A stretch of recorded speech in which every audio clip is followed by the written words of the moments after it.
Orif aka aytgan uy shumi? Farruxjon aytgan uyimiz ana shu yer.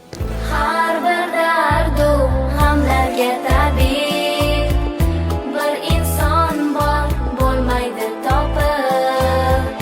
Bugun unga muhtojmiz bizlar. U Muhammad Allohga habib. Holimizni ko'rsalar edi. Biz katta restoranlarda emas, shu oddiy xonadonda kelib iftorlik qilishni afzal bildik. Har bir dardu g'amlarga tabib, bir inson bor bo'lmaydi topib. Bir sara o'qishga ko'chib bordim shaharga. Pulum olib qaytib keldim.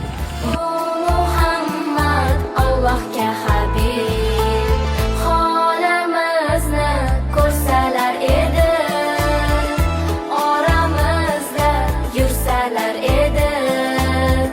Chora topilar har dardga shaksiz.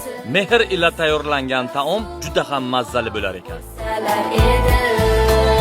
Holimizni ko'rsalar edi.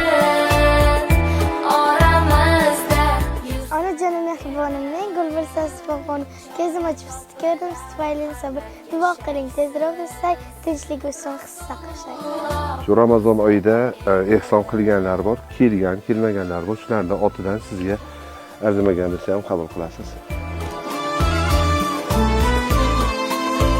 Bu videoni birovlarga ko'z-ko'z qilish uchun tayyorlamadik. Shunchaki sizga ibrat bo'lsin deb tayyorladik. Rasululloh bo'lsalar edi.